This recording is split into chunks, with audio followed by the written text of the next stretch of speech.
Hi everyone.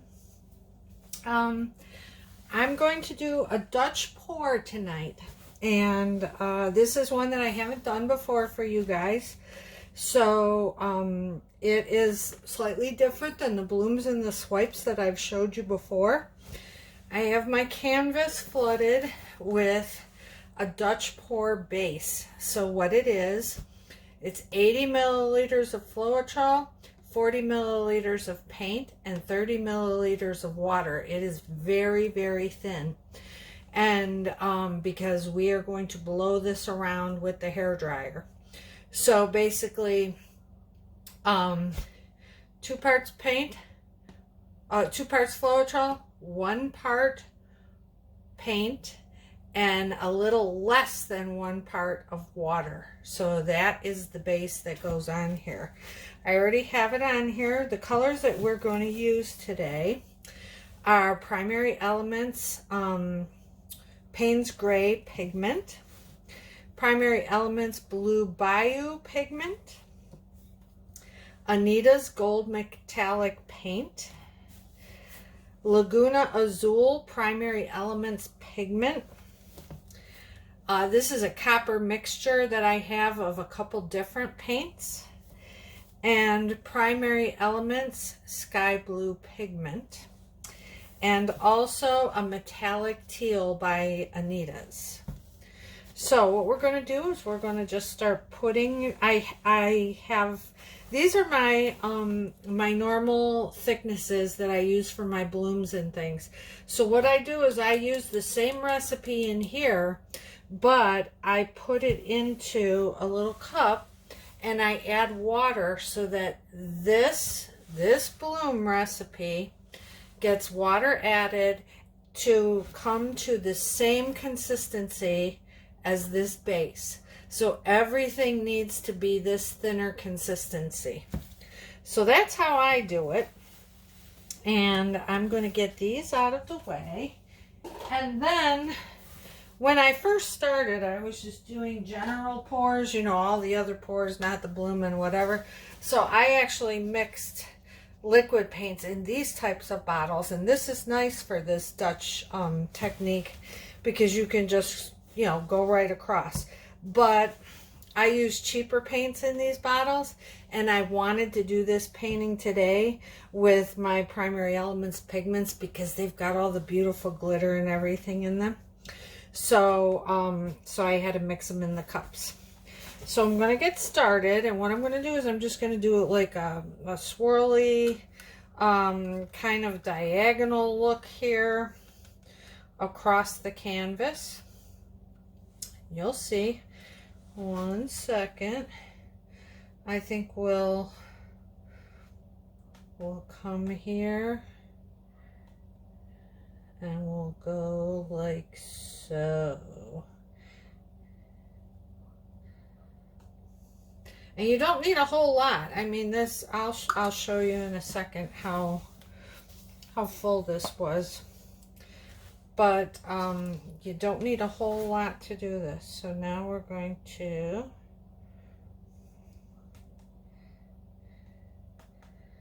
put that on. And I may put a little bit more of these as I go. Now I'm going to go with the darker blue. So you can kind of see here, it's only got about a ½ an inch of paint in there. And that's all you really need to get this going and do its thing. And you just keep pouring it right on top of each other. Now I think we will put in the gold.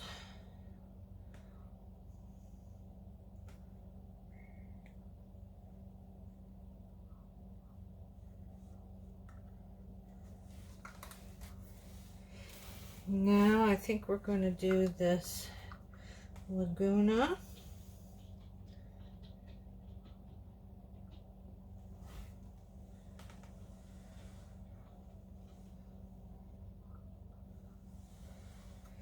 And you will have quite a bit of paint on this canvas by the time we're done.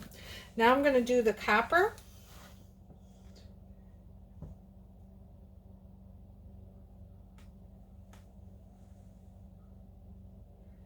I think it should be a pretty combination.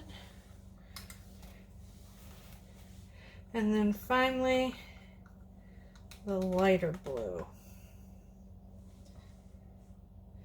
I'm going to start over here. Since I've been starting at the same side, we'll get some extra paint on that other side. Okay. And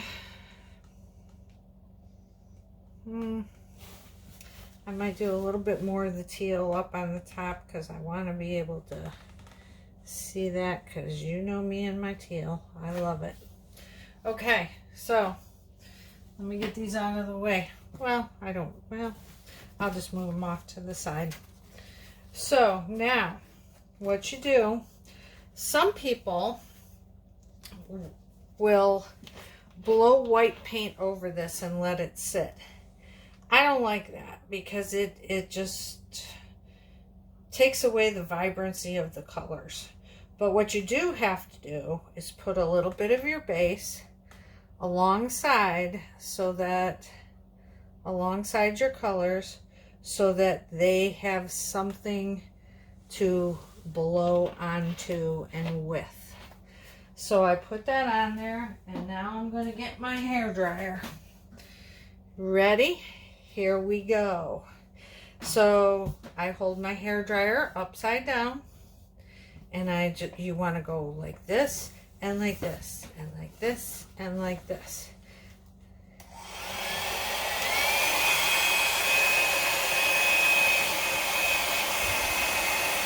You kind of come down onto the painting.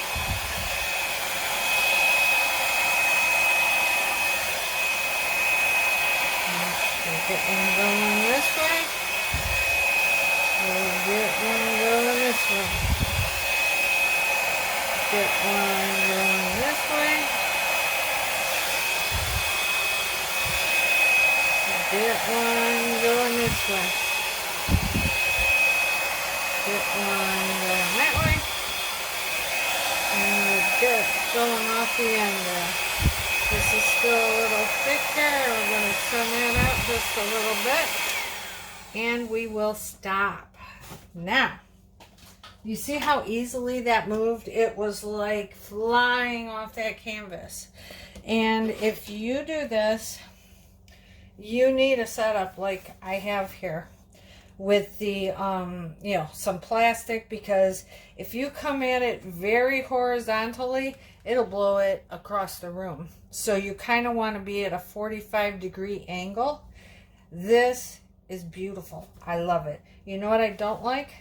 I don't like this big blob of white right here. So I'm going to try.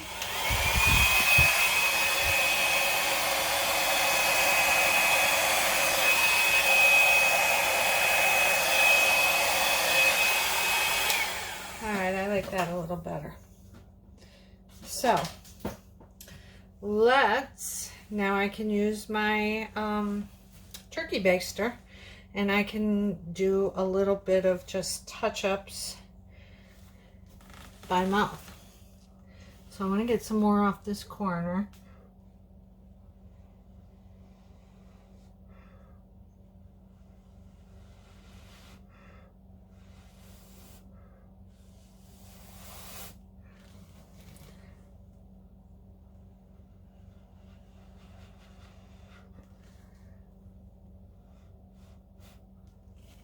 Kind of blow that base off the corner. This is beautiful. I like it.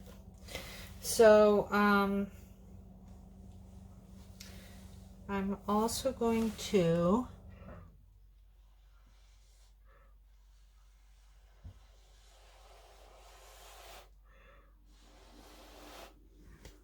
get some of that going that way.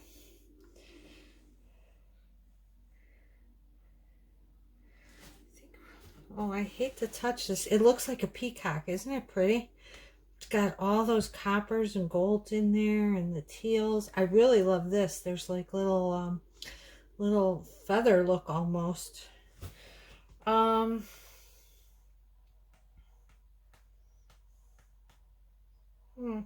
like it. I don't really see anything that I'm not happy with. So I'm going to take my finger and just go around the edges and make sure that they're covered. I probably could have had a little bit more base paint on, but it's okay.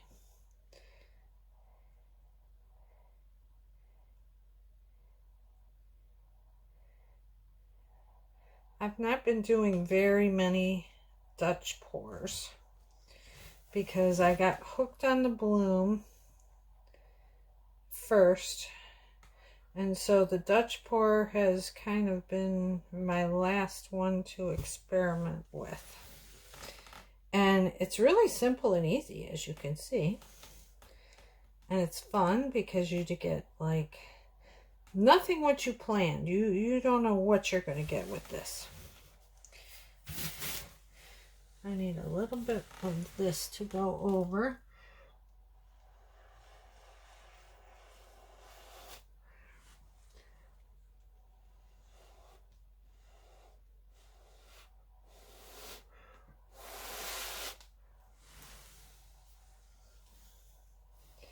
There we go. I didn't blow enough. You can see it's really a beautiful look.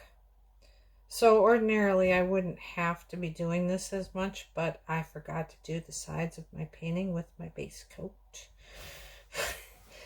before I started, but it's all just sitting here right on the edge. All you gotta do is just tap it and it comes right over.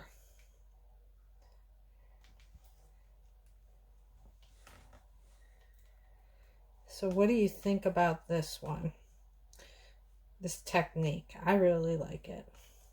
And you want all your paints to be the same consistency so that the colors blow right along that white and they don't get stuck. And this is not a spinning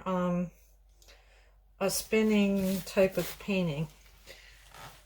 I suppose we could spin it a little bit, but we don't need to. Now, something else that you can do with this is you can use a stick and you could do a modified Dutch bloom, like I did with the modified Dutch pour, like I did with the modified blooms, where you take the stick and you bring it in and you create little petals. I'm not going to do that with this one because I really like it and it really doesn't need any help, but isn't this gorgeous? And the whole key to this is that recipe that has the very loose consistency. So really, for those that are really into painting, you could have an entire set. I'll show you in just a second. Let me get a paper towel. You could have an entire set of Dutch paints, the thinner paints, and you could have an entire set of your bloom paints, like in my little cups that I showed you when we started. So, because you do have to have those two different consistencies. So, let me just check it. Oh, one more spot. Let me get my baster right here.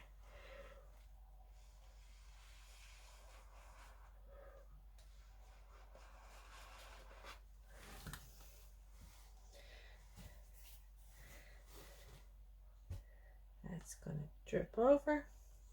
And then, because this is so thin, you do want to come along with your little scraper right here, and you want to get your edges, and you're going to need to do this a couple times within the next hour or so, just to make sure that it's not all dripping off. Because as it drips, it will pull your composition, it'll pull your design off the sides with it. So you do want to do that. And that is just beautiful. So let me take it off the off the tripod and show you what it looks like. Sorry folks, I did hit the button and turned you off, so I'm back and I'm going to show you the close-up. So here you see, kind of hard to see, we did get some cells and lacing in there, but you can see all the beautiful glitter and shimmer and shine and the micas and oh, look at this. Isn't that beautiful? Just pretty, very pretty. You see it again out here. Some more cells right there. So pretty. Anyway, thank you for watching. I hope you learned something. The Dutch pour is kind of very easy as long as you get the right consistency.